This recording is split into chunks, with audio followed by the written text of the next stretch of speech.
Question numéro 1. Le génie génétique permet principalement de A. Modifier uniquement les protéines. B. Observer les gènes au microscope.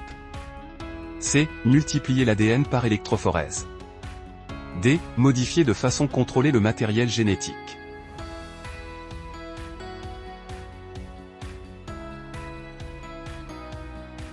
La bonne réponse est D. Le génie génétique permet principalement de modifier de façon contrôlée le matériel génétique.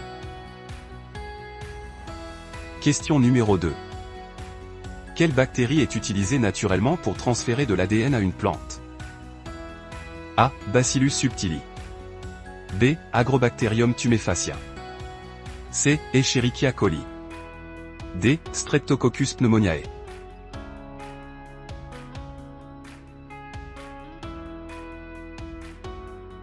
La bonne réponse est B. Agrobacterium tumefaciens. Question numéro 3. Quel élément d'Agrobacterium est utilisé comme vecteur de transgénèse? A. Plasmide TI. B. Ribosome. C. Mitochondrie. D. Protéines toxiques.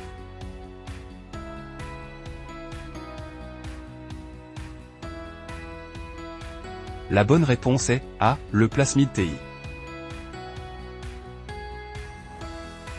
Question numéro 4. Quelle enzyme permet de couper l'ADN à des sites spécifiques?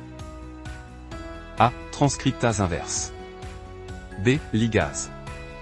C. Enzyme de restriction. D. Polymérase.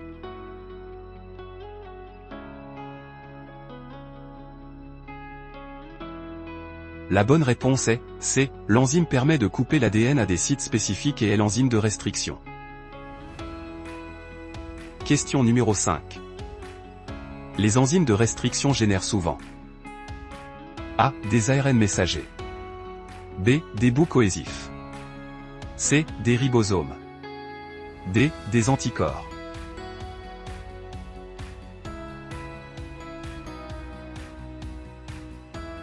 La bonne réponse est B. Les enzymes de restriction génèrent souvent des bouts cohésifs. Question numéro 6. Quelle enzyme permet de coller deux fragments d'ADN? A. Restrictase. B. Transcriptase inverse. C. Ligase. D. ADN polymérase.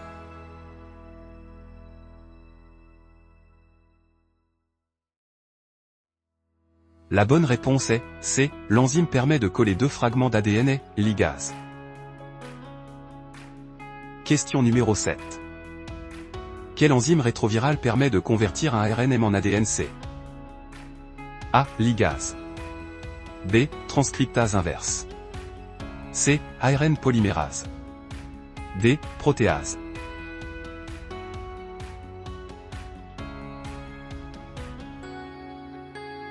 La bonne réponse est B. L'enzyme rétrovirale permet de convertir un ARN en ADN-C et transcriptase inverse. Question numéro 8. La première étape d'une manipulation génétique est A. Expression du gène. B. Criblage des clones. C. Isolement du gène d'intérêt. D. Production des protéines.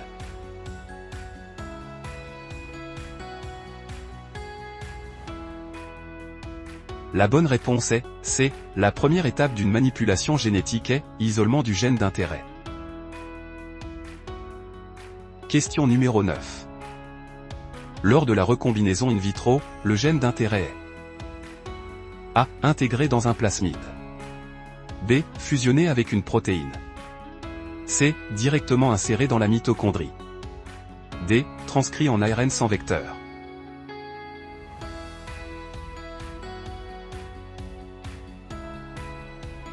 La bonne réponse est A. Lors de la recombinaison in vitro, le gène d'intérêt est intégré dans un plasmide.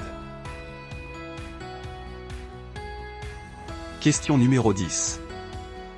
Le clonage du gène consiste à A. Produire plusieurs copies du plasmide recombinant. B. Copier uniquement l'ARNM. C. Créer une nouvelle espèce. D. Multiplier les enzymes.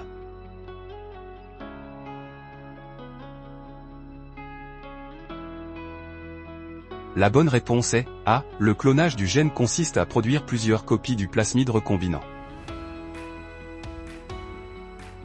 Question numéro 11. Quel marqueur de sélection permet de distinguer les bactéries transformées? A. La résistance aux antibiotiques.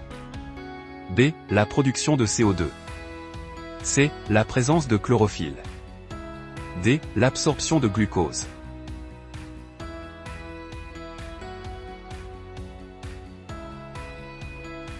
La bonne réponse est A. La résistance aux antibiotiques. Question numéro 12. Quelle technique repose sur l'hybridation ADN sonde radioactive? A. PCR. B. Biolistique. C. Immunofluorescence.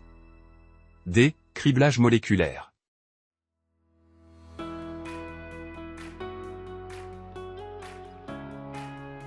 La bonne réponse est D. Criblage moléculaire. Question numéro 13. La production d'insuline humaine par génie génétique utilise comme hôte. A. Levure. B. Escherichia coli. C. Cellules végétales. D. Virus de la grippe.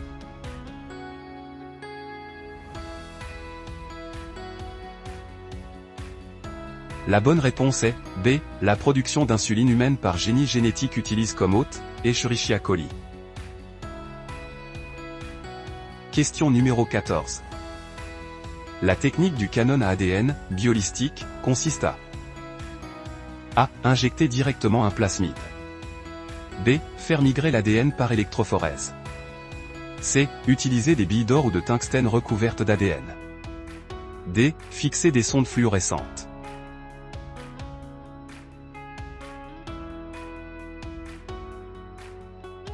La bonne réponse est C. La technique du canon à ADN, biolistique, consiste à utiliser des billes d'or ou de tungstène recouvertes d'ADN.